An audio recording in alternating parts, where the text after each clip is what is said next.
Good evening, everybody. It's my honor and privilege to actually making know the entire August gathering about Mr. Pratul Shroff. Usually what happens is after Sachin hits a century, the next batsman always have a pressure. So, Sheel, you made me pressurized. Let's continue this. Yes, he set a very high bar, and Yeah, really, yeah. hats off to him. Hats off to him. And Awesome. I really appreciate and acknowledge your efforts. You actually enlightened us today. Sir, without wasting everybody's time, sometimes what happens is you have done remarkable, incredible journey of yourself. But for us to learn out of that and to take your legacy forward in our little knowledge, I want this entire gathering to know more about you. So I'm going to ask certain questions. Please do not take it otherwise. It's just that your journey should be incorporated in that particular manners. So what was your initial inspiration after you probably came out of your IIM Ahmedabad or be heading towards US? So what was that initial inspiration? Could you just throw a light on that, please? Sure. So you want a story or We would love to have story. personal story, or do you want truth or a true story? Truth. Okay. So the reason I went to IIM, I really didn't have anything better to do. Wow. That's great. But it always was kind of my dream that I want to pursue an MBA. I saw a lot of value, and that's why I went there. And then I started e-Infochips. And actually, before starting e-Infochips, I looked at wind turbines. I looked at real estate construction. I looked at a lot of stuff. But then I said, this really doesn't sound exciting to me. And there is a very wise saying that says, when you are a hammer, everything looks like a nail. So whatever you're good at, whatever you're good at, you just view the world through that lens and that prism. And since I was an engineer, I worked in the semiconductor, I viewed the world from that. And to collaborate that, there was also a report by NASSCOM. I'm talking about way back in 93, 94, that the software market is going to be gazillion dollars, some number, right? Some $1 billion, and there are a lot of opportunities. Because I worked in USA, I had a lot of colleagues, I had a lot of friends, and what Shil talked about, a lot of them had a lot of trust. Good for me that they trusted me, and that's how we started the services business in software technology and the hardware technology. So it was a conscious decision. Yes, it was a very conscious decision. Okay. So what but more importantly, sorry to interrupt you, I think it's about the passion. I read in a book that passion is God saying hello to you. So if there is a lesson in there, I think one should always follow his or her passion, which is more important than anything else. And especially, and I'm not saying that's the only way to do it, there are 9 ways to skin a cat. You can run after money, that's also fine. But if you're going to build something which is lasting for a longer time, and you're going to enjoy your journey, then following your passion, you're not going to get tired. Following money, there will be ups and downs, this and that, and you might get tired. Following passion, every day you get up and go at it, take the challenges and solve them. So what were your challenges when you started e-Infochips? I think almost all entrepreneurs face the same challenges, right? Because No, but yours was different because semiconductor was not in India that time.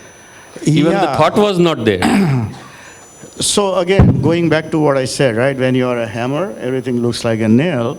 I had done semiconductor, and there was a transition, there was a paradigm shift that happened.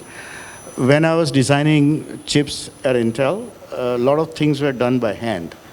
And by 95, in 15 years, there was a revolution, and there were tools, the industry calls them EDA, electronic design automation tools, which doesn't require electrical or electronic engineer really to know the semiconductor device physics. You really don't have to know the physics of it. You can actually design using a software language. And that's a massive change. Is it a reverse integration? No, it's just the advancement of the technologies, right? If I have to give you a parallel, the cars started getting designed by the tools, right? CAD/CAM tools. So the equivalent of that in electronics engineering, that the chips started getting designed by tools. You have to know the language. You really don't have to know the nitty-gritty details. And for those of you who go to the MBAs and do the management and all of that, there is a Michael Porter, and one of the things he talked about is the environmental scanning. You continuously have to scan your environment to see whether there are any disruptive things happening around you. I thought that that was disruptive, that there is a talent pool in India that they don't know anything about semiconductor physics, but they know about electrical engineering, and if they can master these tools, then maybe there is a bright career ahead of them.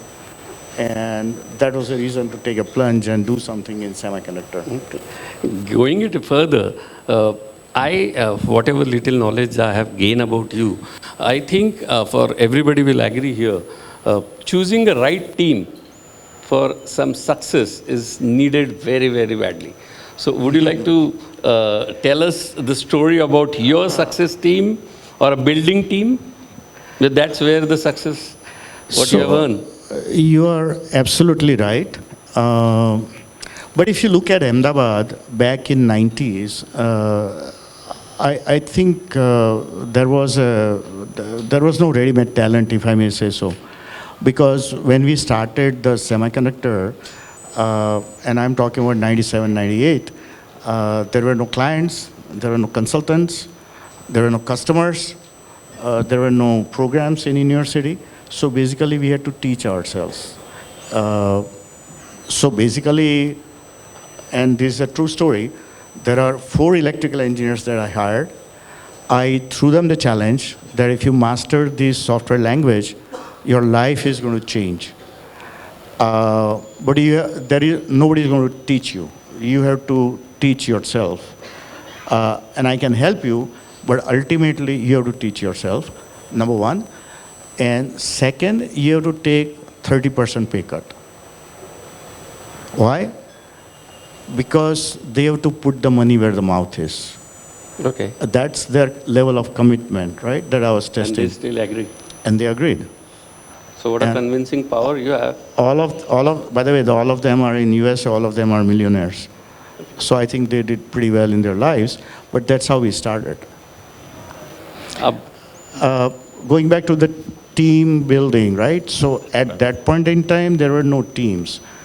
And one of the challenges, I think, for a true leader is to shape the team. And my philosophy always has been that there is plenty of raw talent in India.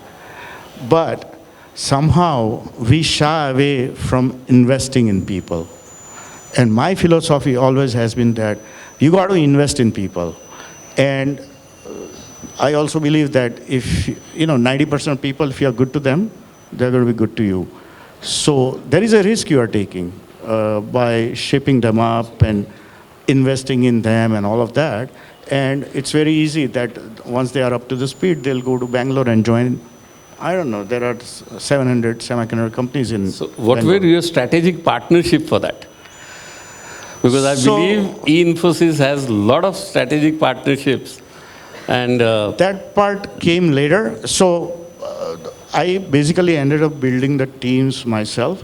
And I think she'll describe the 3 items, embracing impossible challenges, continuous learning and all of that. So we defined the core values in the company, saying that these are the core values, we'll live by that, we'll die by that. And we practice that. And through that, I was able to build the teams. and nurture and mold the people to really act together as a single team. And then came the partnerships, because service again is a business which is not tangible. Products you can return and get your money back. Services, somebody has to trust you, because, there is no money back if things don't work out, so to speak. And when that is the case, what happens is that, as I mentioned earlier, you're going to get the clients who absolutely trust you. That's number one. But how do you generate that? And one way to do that was to invest in technology and invest in partners. So on semiconductor, for example, there was a company called Vericity, which was also a startup. They came out with a new tool. We approached them, and he said, we will train our engineers in your tool so you can service your clients, and it's a lot more cost effective. After that, we teamed up with TI and trained our engineers on TI chips, DSP, digital signal processing chips. We did that with NVIDIA, CUDA programming. So there are a lot of partnerships that we formed, and we built the whole delivery engine around that, and that's how we grew. So what is your take on the future of, I don't call you as an entrepreneur, because I always believe that you're not an entrepreneur, you're a technopreneur. So what is your take to give advice to the entrepreneurs? I don't see much difference, right? At the end of the day, business is business. The business dynamics more or less remain the same. If you're in services business, for example, you have to win the trust of the clients, as I was saying, right? Client reference works in most of the service-oriented business. So the advice is going to be same. Like none of the things I talked about has anything to do with technology so far. We talked about the passion. We talked about whatever you are good at, go after that, and because that's your area of strength. We talked about team building, and all of that applies to the entrepreneurs, right? There is nothing specific to the technology. Okay. And it's a long journey. I mean, 25 years. Yeah, absolutely. 20 years is a long journey. It's a 2 decade. Yep. The final take, which I have saved myself right from the beginning, that since KCCI has given this great opportunity by calling Sir Ratan Tata Memorial Lectures, and both of us are blessed that we both worked with him. I genuinely want your take or your experience to be with a man who is like a god of philanthropists. That's the route what you have also chosen. So what's the similarity and what's the takeaway for the people who wanted to know your association with Sir Ratan Tata ji, and how you have gathered the same route? So you worked what I understood and what I gathered from you, worked very closely with him. I haven't. He's up there. No, come on, you have done too. Even while he was here, he was up there. Let's not even get into the... No, but your company has worked with Tata. Yeah. So I think... How do you choose the philanthropist way? So the reason I chose philanthropy, certain things I think are destined, your internal calls, and I think everybody has their sixth sense. You just have to get it stronger and stronger. One of the reasons I moved back from USA to India, obviously one is to be close with my parents, but another very good reason, although I didn't talk about that to anybody till now, was to do something for India, build something in India for the marginalized people. But I was in no position to do that, right? Because you get busy with your career and building the company and this and that.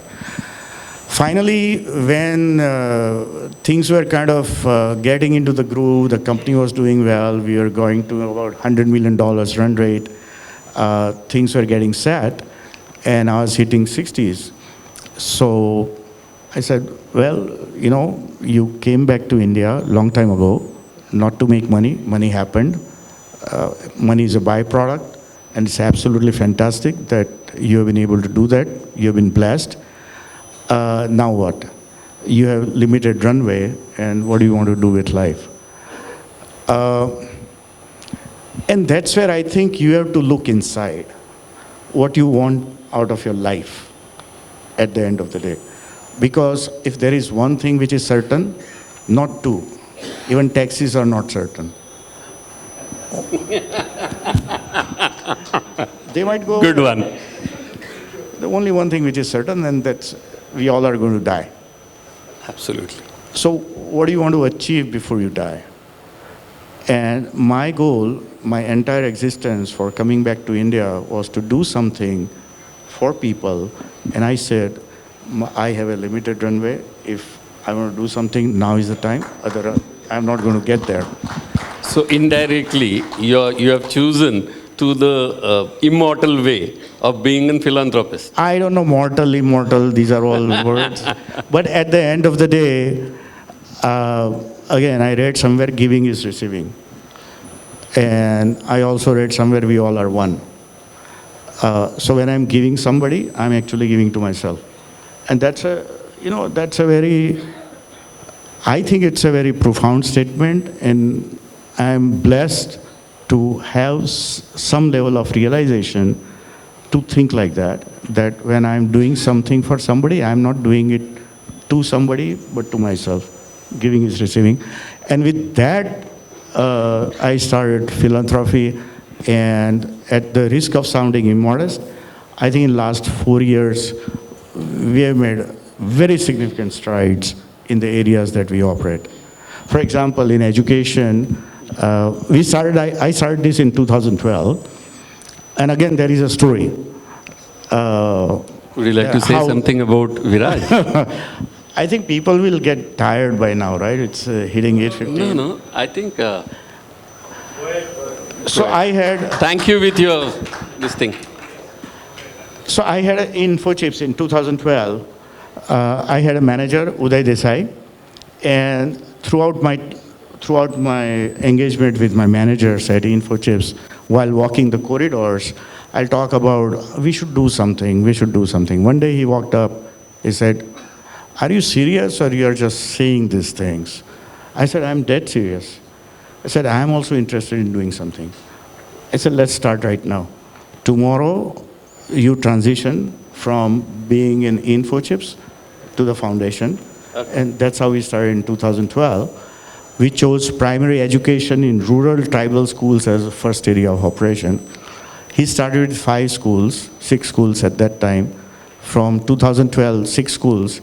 Today we operate in almost 750 primary schools of government where there is deficit of teachers. In partnership with government, we cover about 81,000 children. Starting with almost functionally literate, we get them streamlined. And last year, we improved the results. If I average out, from 34% average score at the beginning of the academic year to 67. This is incredible. This is incredible. And what I did, all my knowledge I gained at e-Infochips in terms of the core values I talked about, that Sheil talked about, I kind of lifted them. Building the talent, I kind of lifted them. Building the leadership team, I kind of lifted that out of e-Infochips. And really working with the team. In a proper words, you have given them a platform to perform. And they have given me a platform to perform. Okay, that's being modest. No, it's true. It's absolutely true. So we have about 1,000 people in the foundation, which is like a company, right? So what's the next stage now? If I may ask so. So right now I engaged with at least 4 other NGOs where I'm kind of helping them with the building the leadership, setting their core values, building the culture. I am very big on culture. I don't think we understand the importance of the culture yet, but he talked about, culture at Google. And I think e-Infochips is doing very well because of the culture that we were able to set there by defining certain way of doing things. And the biggest compliment, another story, one of the HP, everybody must have heard of Hewlett Packard, right? Once upon a time in 80s and 90s, one of the greatest computer company. The giant. Giant. Avago they bought HP, but one of the Avago was our client doing the chip design, and he said, Pratul, the biggest compliment I can pay you is that I haven't met any outsourcing company like yours, and you are doing the same thing that we used to do things in HP, Wow. the HP way. That's a big one. That's a So- big one. That's about the building the culture. I think the building the culture in a company is very important. Through your leadership, through your core values, through your vision, and making sure that people imbibe it, replicate, disseminate, absorb, and actually execute according to that. So that's what we did in Infochips, and we are doing that in Shroff Foundation. I think by now people must have known who you are. So with your permission, ma'am, let's present the sir to the audience. Any questions for sir? You have to go somewhere? No. You sit here. What are you talking about?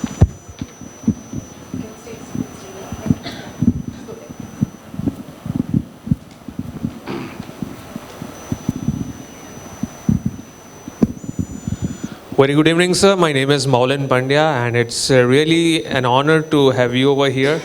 For every IT student, I believe it's a dream to work with e-Infochips, and being a master's in IT, I always found my friends working in your company, and I'm so honored to see you today over here. Moreover, I believe on behalf of all the young entrepreneurs sitting over here, there are a lot of time when every entrepreneur has a stage, "Sala ab chhod dena hai." There is a moment when it comes that one feels that he doesn't find a way out. And then there comes, the person is trying and trying and trying. And then there comes a stage when you feel that there is some X force, there is some cosmic energy, there is some magic that is supporting you.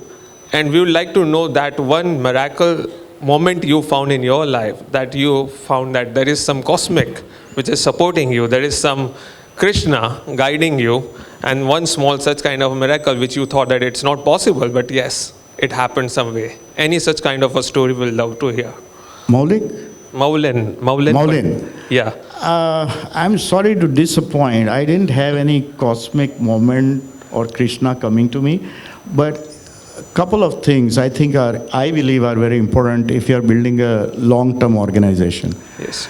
See, the world has changed a lot in last 30 years. Correct. Quick commerce has come, e-commerce has come, the unicorns have come, and people scale up like crazy in 4 years and 5 years, right? Which is very different. How many of them will be here 30 years down the road? I don't know. But if you want to build a long-term organization, one ingredient I talk about is passion. Correct. The second one is a persistence and tenacity. Very nice one. Yes. That's very, very critical, because you're going to be up, you're going to be down, things are going to go to shit. Yes, a lot of everything gets stuff will mixed up, happen. yeah. But every time you have to pick up and say, this failure is my next step to the success. Perfect. Very nice. And I think he hit it on the same thing. Every time he said, I stuttered, I'm closer. Step towards the closer Right. fluency. Yeah. Exactly. The only important thing is you have to learn from that failure. Most of us don't learn from our failures. Correct. But if you learn from your Apple, and next time just like a Windows 1.0 and 2.0 and 3.0, if you you fix your bugs in the system, in your processes, in your organization, in yourself, Absolutely. then you'll get there. Very nice. Thank you so much, sir, for your time. Sure Thank you. thing. Nakul, you can't ask questions. No, he's not allowed. No, sorry, go ahead. No, he's not Nakul. Sir, I wanted to ask one question to you. What do you think, how much important is the culture of innovation vis-a-vis the progress of India today? In terms of MSMEs and the businesses that you see before you today, how important is it? So I think India is at a very historical moment. all the structural things are right in place. And I think somehow our Indian culture and the culture of Jugaad is very, very conducive to innovation. I invest in quite a few venture funds and the startups and all of that, and the ideas are mind-boggling. That's number one. Number two, the millennials have a very different mindset. My generation came from a generation of scarcity. Survival was the instinct that kicked in every time. Everybody wanted a safe and secure job, except idiots like me. But today's millennial, they don't care about, they are very confident. They are very secure. They don't care about security. And therefore, they are far more open to taking risks, starting their companies, failing, and all of that. There was also a stigma of failure 30 years ago. At least in Bangalore, I know for a fact, failing a startup is a badge of honor. It's not a stigma. And that